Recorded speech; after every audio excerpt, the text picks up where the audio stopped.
Bom dia! Hoje falaremos sobre biocombustíveis e combustíveis sintéticos, pelo professor Alberto Anduce.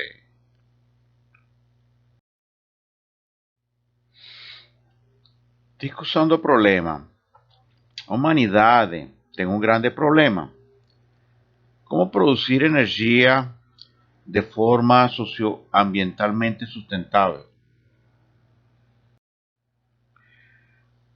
Uma forma seria com as maravillosas máquinas conhecidas de movimento perpétuo. O que é movimento perpétuo? Movimento perpétuo descreve máquinas hipotéticas que operam ou produzem trabalhos úteis indefinidamente. Em geral, máquinas hipotéticas que produzem mais trabalho ou energia do que elas consomem. Existe um consenso científico incontestável que o movimento perpétuo violaria a primeira ou segunda lei da termodinâmica ou ambas. Ou seja, estas máquinas seriam impossíveis. Se uma pessoa insiste em que inventou uma máquina de movimento perpétuo, podem ter certeza de que algum erro ele está cometendo. Existen máquinas de movimiento perpetuo de primeiro tipo. Uma máquina de movimento perpétuo de primeiro tipo produz trabalho sem a entrada de energia. Isso viola a primeira lei da termodinâmica, a lei da conservação de energia. A lei da conservação de energia afirma que a quantidade total de energia em um sistema isolado permanece constante. Uma consequência desta lei é que a energia não pode ser criada nem destruída. Ela só pode ser transformada de um estado para outro. Então, é claramente impossível para uma máquina fazer o trabalho infinitamente sem consumir energia. A segunda lei da termodinâmica: é impossível extrair uma quantidade de calor QH de um reservatório quente e usá-lo totalmente para fazer o trabalho. Alguma quantidade de calor QC deve ser esgotado para um reservatório frio. Isso impede um mecanismo de calor perfeito. Ou seja, eu sempre, para gerar trabalho, utilizando uma máquina térmica, eu vou precisar de um reservatório quente e um reservatório frio e não vou poder utilizar toda a energia na conversão. O problema é bem amplo, precisa de novos paradigmas. Transporte público é uma das soluções. Temos diferentes alternativas de transporte público. Para uma nação, é importante o investimento em transporte público massivo. Uma nação não é rica porque tem carros costosos. Uma nação é rica porque tem um sistema de transporte público eficiente. Transporte público ou transporte coletivo é um sistema de transporte para passageiros por conjuntos de viagens em grupos para uso pelo público geral, normalmente administrados en horarios programados, operados en rotas establecidas y que cobran una tasa por cidade. Os servicios de transporte público pueden ser fornecidos tanto por empresas públicas como privadas. Un transporte público urbano es parte esencial de uma cidade. Idealmente, deben constituir un medio de locomoção primário em uma cidade, garantindo o direito de ir e vir de seus cidadãos. Além disso, ao utilizar o transporte público, o cidadão contribui para a diminuição da poluição do ar sonoro. do consumo de combustíveis fósseis não renováveis e para a melhoria da qualidade de vida urbana, uma vez que menos carros são utilizados para a locomoção de pessoas.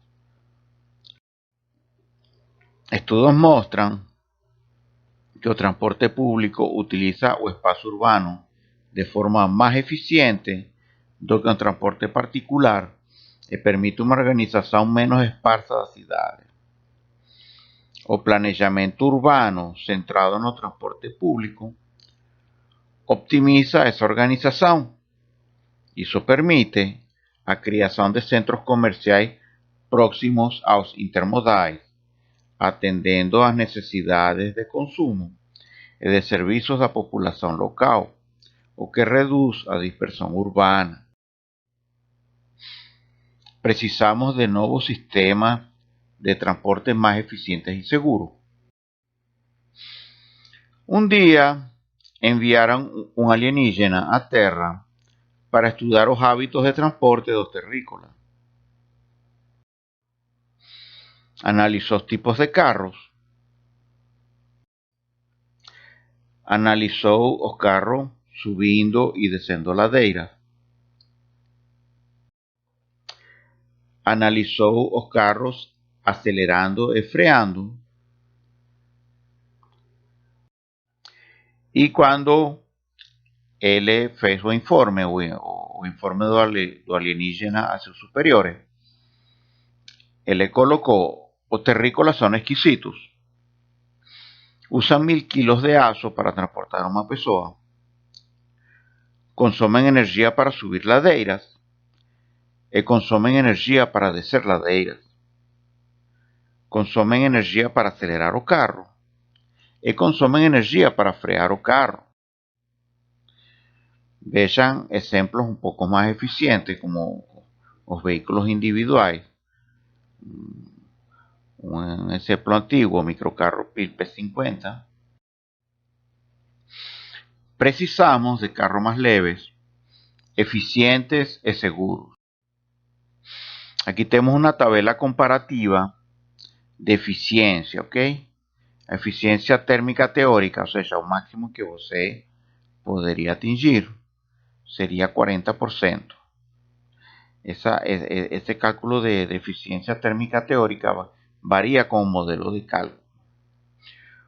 Motores a gasolina ciclo Otto están entre 8 a 13%. Não adianta quanto a indústria automobilística pretenda vender a ideia de que cada vez os motores são mais eficientes. Se você utiliza o ciclo Otto, está limitado na sua eficiência.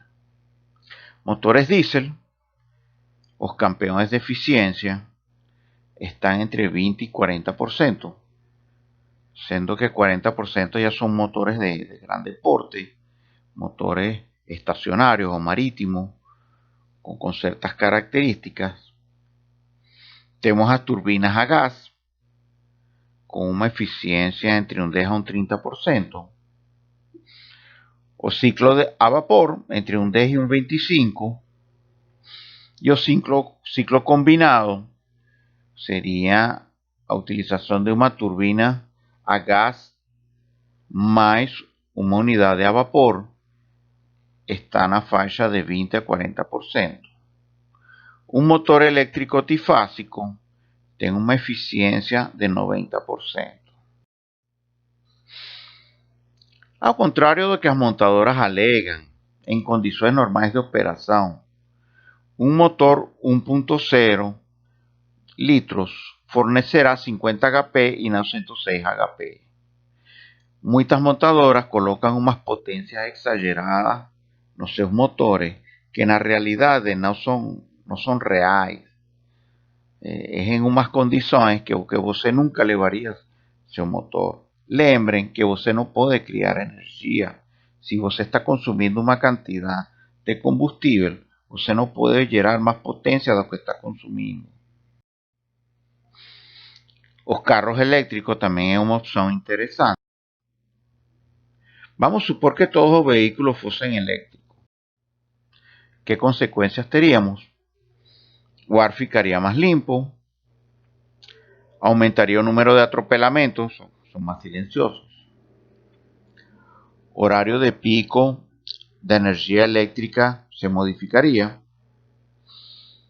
Tendría que ser sobredimensionada a redes de distribución eléctrica, más consumo. Tendría que aumentar la cantidad de energía eléctrica producida, algo como 30% a más, equivalente a 2 Itaipu no caso do Brasil. Dependendo da matriz energética, a emissão de CO2 pode piorar. Se eu preciso queimar combustível fóssil para gerar eletricidade, é possível que eu gere mais CO2. O custo energético de produzir uma bateria grande não são baratas. Baterias pesan demais em relação à energia que podem armazenar. Precisaria de infraestrutura para carregar os veículos. Outra opção seria a produção de combustíveis derivados do petróleo. Como é a produção de combustível derivado do petróleo? Se pega o petróleo cru, é aquecido a uma temperatura aproximada de 400 graus, passa por uma torre de destilação e na medida em que vai resfriando esses vapores, vamos conseguindo as diferentes frações. Óleo lubrificante, óleo combustível, óleo diesel, querosene, gasolina, e na parte superior da torre sai gás metano e monóxido de carbono e hidrogênio.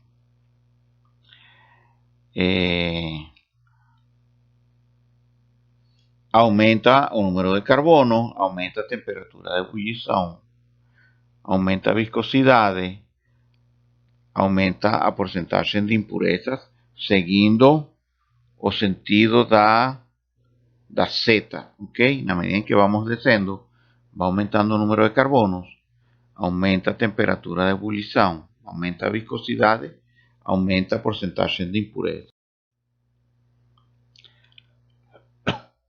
A produção de gasolina tem várias etapas. Outra opção são os biocombustíveis. Biocombustíveis são derivados de biomassa renovável que pode substituir parcial ou totalmente combustíveis derivados de petróleo e gás natural em motores a combustão ou em outro tipo de geração de energia. Os dois principais biocombustíveis líquidos usados no Brasil são o etanol, obtido a partir de cana-de-açúcar, e em escala crescente o biodiesel, que é produzido a partir de óleos vegetais ou de gorduras animais, é adicionado ao diesel de petróleo em proporções variáveis.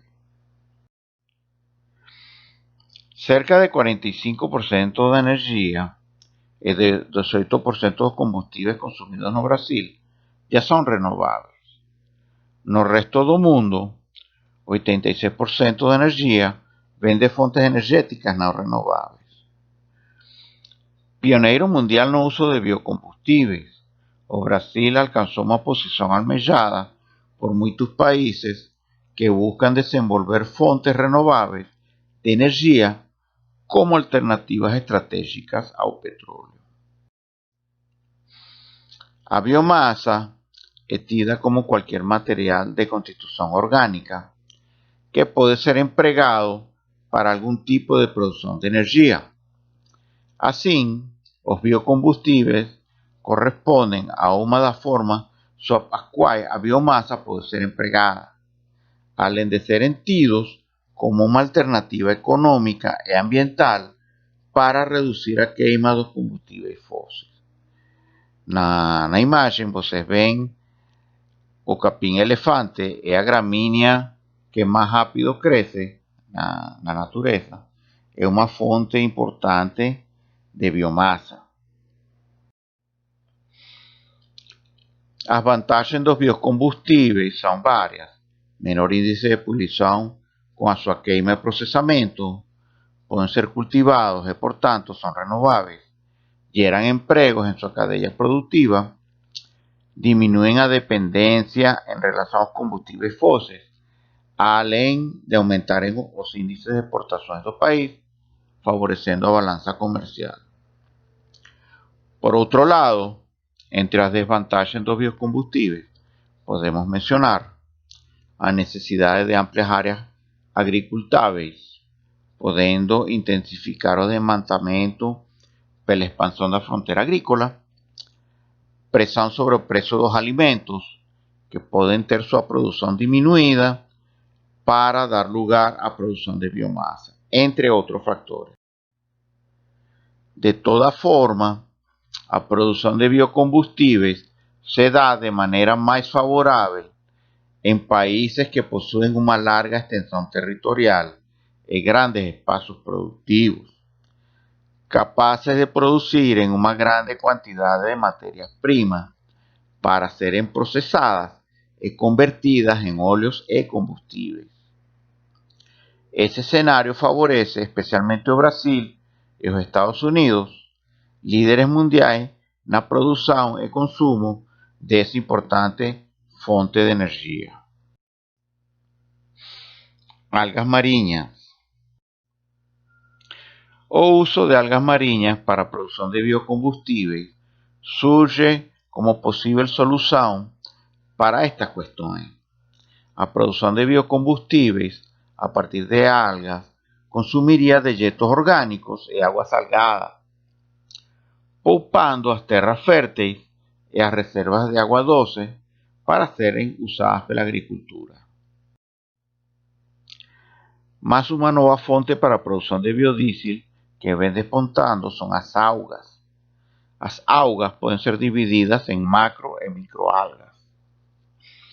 No sentido da produção de biocombustíveis, costumam ser utilizadas as microalgas, que são organismos aquáticos unicelulares, microscópicos e fotossintéticos que utilizam a energia solar para a fotossíntese, convertendo a energia solar em energia química armazenada. Além do biodiesel, as algas também podem ser usadas para producir outras formas alternativas de energia, como o etanol, o hidrogênio, o metano, biomassa para combustão e gasificação, além de outras formas variantes de hidrocarbonetos combustíveis. Entre as técnicas usadas actualmente para se producir microalgas en larga escala están o uso de raceway ponds, que son grandes tanques abiertos, e de fotobioreactores tubulares fechados. Después, as algas cultivadas pasan por procesos de extracción de seus óleos e de procesamiento de ellos. En la imagen tenemos a lagoa utilizada para cultivo de microalgas y o fotobioreactor tubular también para cultivo de microalgas. Veamos algunas das vantagens do uso de este tipo de biodiesel. As algas não são muito usadas como alimento, como acontece com o milho, a soja e outras fontes de óleos vegetais que são usadas para produzir biodiesel. Assim, o uso das algas pode ser a solução para se producir biodiesel en larga escala, ya que puede minimizar bastante o impacto sobre la producción de alimentos. Ellas crecen bien rápido, pudiendo completar un ciclo de crecimiento en pocos días y duplicar su biomasa varias veces por día. Elevado rendimiento. Las microalgas poseen alto teor de óleo, siendo que en algunos casos ese teor puede llegar a 80% de óleo por peso seco. Ellas pueden producir pelo menos 30 veces más energía por hectárea do que as culturas terrestres. En condiciones óptimas, puede producir 137.000 litros de óleo por hectárea por año. A producción de algas no necesita de grandes extensiones de espacio para cultivo. Algunos desafíos que precisan ser vencidos. vejamos os principais. O custo da biomassa algal é mais dispendioso do que para os vegetais terrestres. É necessário, por exemplo, controlar o parámetro de acidez do meio de cultivo, fornecer os nutrientes, água do mar, dióxido de carbono, luz e manter a temperatura em torno de 20 a 30 graus centígrados. A produção em larga escala em sistemas exteriores tem apresentado falhas em virtude das dificuldades de aplicação. Nos tanques de cultura, especies invasivas podem surgir. Os altos índices de ácidos grasos e iodo presentes nas algas obtidas tornam necessárias várias etapas de purificação, o que encarece a sua produção. Quando comparamos com a produção do biodiesel a partir do óleo de soja, vemos que o custo de produção de óleo pelas algas é cerca de 20 vezes superior. Algumas culturas de microalgas têm alta densidade. Assim, é mais difícil para a luminosidade penetrar nelas. Os métodos de extração continuam caros e há dificuldades em se desidratar a alga para a extração do óleo.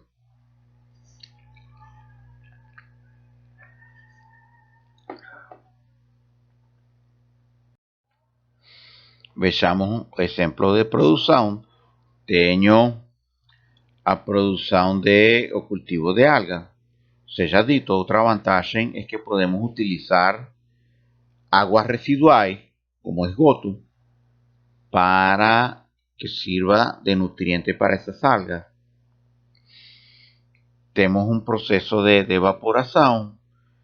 Essas algas são decantadas. Por um processo de flotação, se floculam as algas, se centrifugam, se faz com a ajuda de dissolventes a extração de lípidos.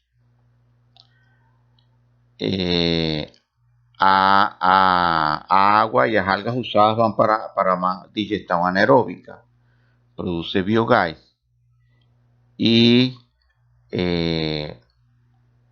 os óleos extraídos servem para a produção de vários produtos orgânicos.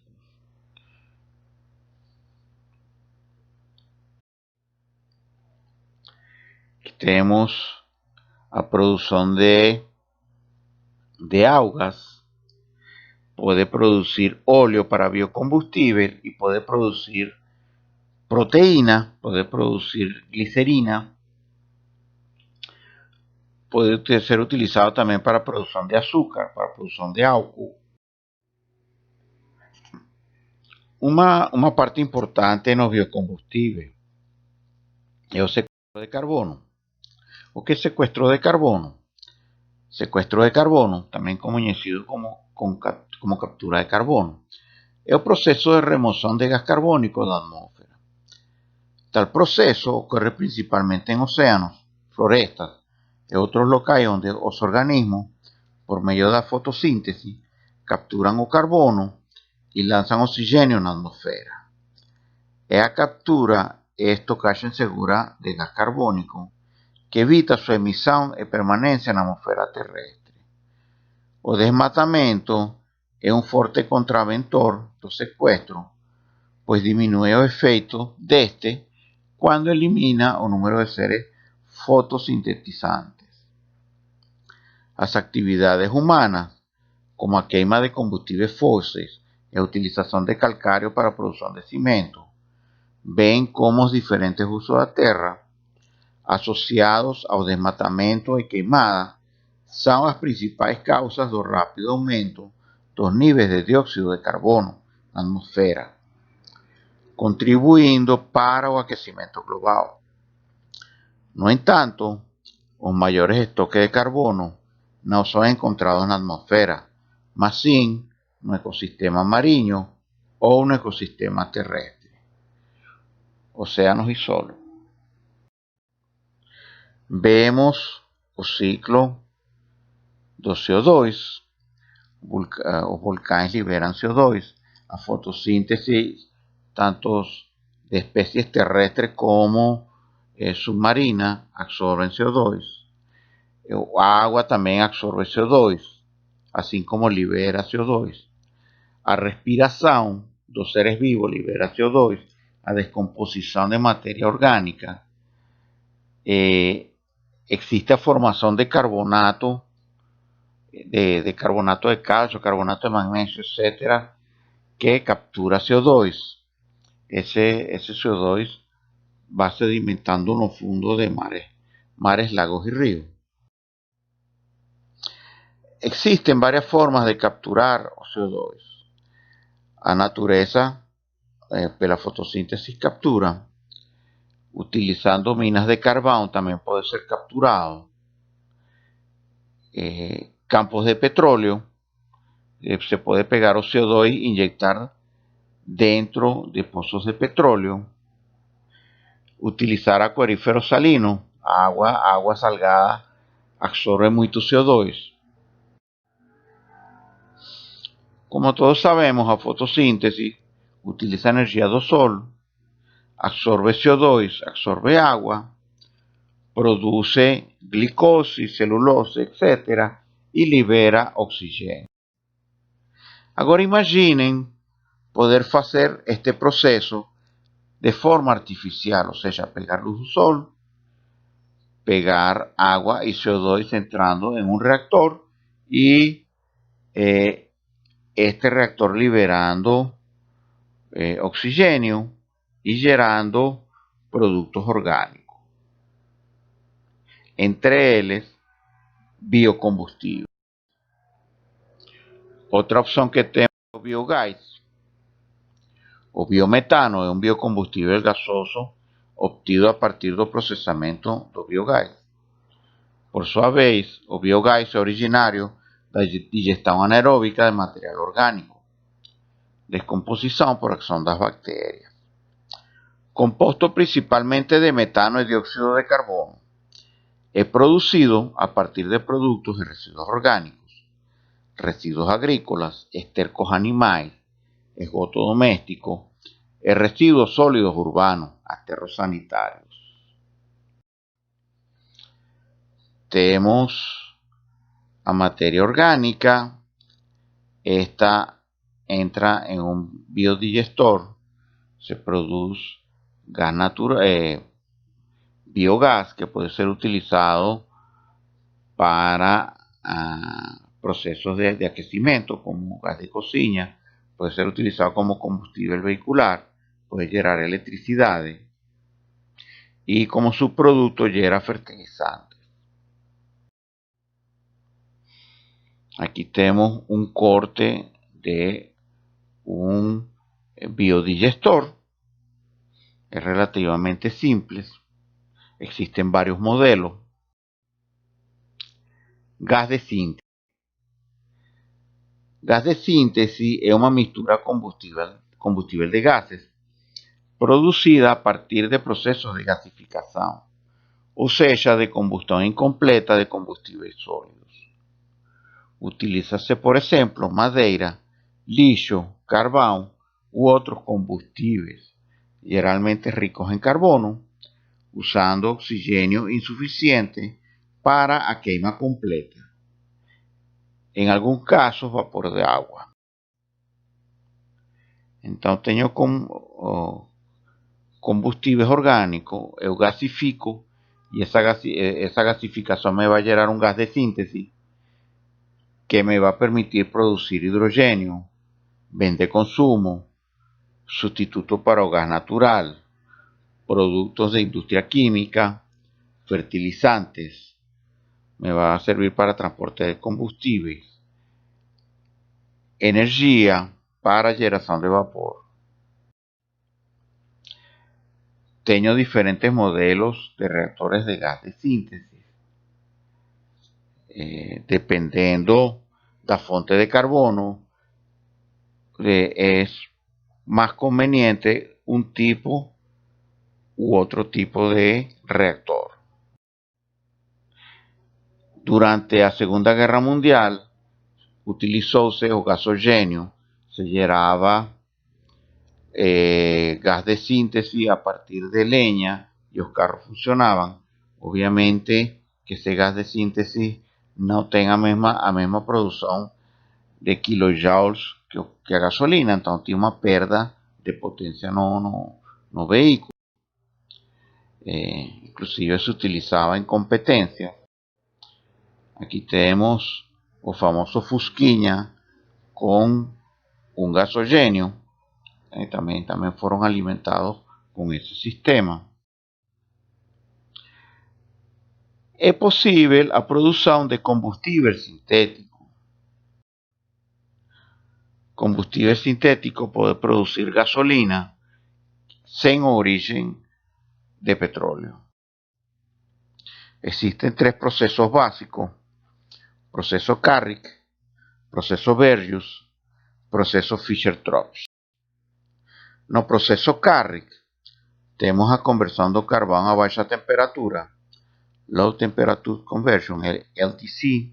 O proceso LTC consistia basicamente no craqueamento não catalítico do carvão, na ausência de ar, a cerca de 500-700 graus centígrados. Apesar de ser um dos processos tecnicamente mais simples, os rendimentos e qualidade dos produtos não justificavam os baixos custos de capital e de operação. Ou seja, no processo Carrick, se aquece o carvão, os voláteis saem do carvão e estes são destilados. Lembrem que existem voláteis destiláveis e voláteis não destiláveis, que são gasosos, estado gasoso. Aqui temos um esquema do processo Carrick. Um reactor de leito. Processo Verjus. Aí temos uma foto de uma ruína de uma planta de processo de petróleo sintético alemão. O senhor Friedrich Verjus. No processo Verjus, a hidrogenação do carvão, processo desenvolvido pelo alemão Friedrich Verjus entre 1910 e 1925, foi bastante estudado durante as duas grandes guerras mundiais. O processo consistia na mistura do carvão pulverizado com um solvente adequado que, em um reactor a alta pressão e a cerca de 400 graus centígrados, era hidrogenado e se descompunha nos produtos de interesse. Se pega petróleo pesado, se mistura com carvão, se adiciona elementos para melhorar a catálisis, se adiciona hidrogênio, se aquece em altas pressões, a 450 graus. Esse carbono reage com o hidrogênio, se polimerizando, passa por uma torre de destilação, se separando as frações. O óleo pesado do processo volta outra vez e é misturado novamente com carvão em pó. O processo Fischer-Tropsch é o mais complexo dos processos, que ficou conhecido pelo nome dos seus idealizadores, os alemães Franz Fischer e Hans Tropsch. Consiste na geração de uma mistura gasosa de hidrogênio, H2, e monóxido de carbono, CO, que, em contato com um catalisador específico, em condições adequadas de temperatura e pressão, se converte numa mistura de hidrocarbonetos líquidos. A mistura H2CO, insumo da conversão catalítica, é obtida por meio da passagem de vapor da água sobre o carvão mineral em condições controladas. Desde então, a mistura H2CO passou a ser denominada de gás de síntese. O ponto central do processo Fischer-Tropsch estava relacionado à engenharia dos equipamentos, uma vez que a conversão do gás de síntese em hidrocarbonetos é altamente exotérmica. Dessa forma, o desenho de novos formatos de reactores e sistemas de resfriamento dictava o interesse das equipes de processos. No menos importante, a obtención de catalisadores de alta eficiencia. Era outro ponto central no sucesso do processo. Temos um resumo de algum processo, a reação de metanização. Temos o processo, reação, produto de interesse e elemento ativo do catalisador. Dependendo do catalisador, eu vou a promover um determinado tipo de reação. Vejam que na reação Fischer-Tropsch eu entro com monóxido e hidrogênio e sai um produto orgânico e gera água.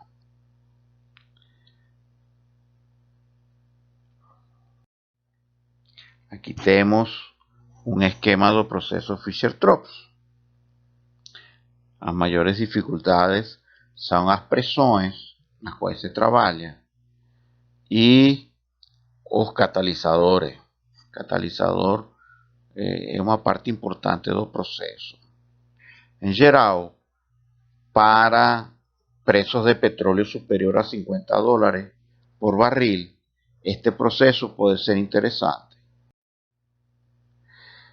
Ao contrário do que o pessoal pensa, este processo, os produtos são muito mais puros do que os mesmos produtos derivados do petróleo. O grau de pureza é bem superior.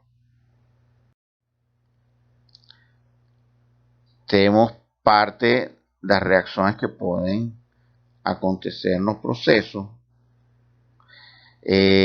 Temos a reação de produção de parafinas. Não só podem ser produzidos combustíveis, óleos, mas também podem ser produzidos parafinas, olefinas, ou seja, a produção de polímeros. Quais são as condições do processo? Geralmente o processo Fischer-Tropsch é operado na faixa de temperatura de 150 a 300 graus. Não é uma temperatura muito elevada. Temperaturas mais altas levam a reações mais rápidas e a taxas de conversão superiores, mas também tendem a favorecer a produção de metano, que não é tão interessante. Como resultado, a temperatura é normalmente mantida abaixo do nível inferior desta escala. O aumento da pressão leva a taxas de conversão mais elevadas e também favorece a formação de alcanos de cadeia longa, ambos os quais são desejáveis. Pressões típicas variam de uma a várias dezenas de atmósferas. Mesmo pressões mais elevadas seriam favoráveis, mas os benefícios não justificam os custos adicionais de equipamento de alta pressão. Uma variedade de composições de gás de síntese pode ser utilizada para catalisadores de base cobalto. A razão ideal é de hidrogênio CO de cerca de 1,8 para 2,1. Catalisadores a base de ferro promovem a reação de mudança do vapor de água e, portanto, podem tolerar razões significativamente mais baixas. Esta reatividade pode ser importante para gases de síntese derivados de carbono ou biomassa, que tendem a ter uma razão de H2 monóxido relativamente baixa, menor a 1.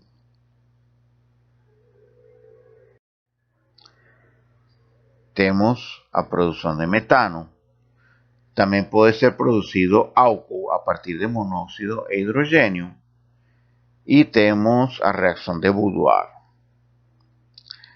A reação se leva a cabo sobre catalisadores de cobalto ou ferro. Para um bom rendimento se requer alta pressão, tipicamente entre 20 e 30 bar, e temperaturas entre 200 a 350 graus centígrados. Acima dos 400 graus centígrados, a formação de metano resulta excessiva.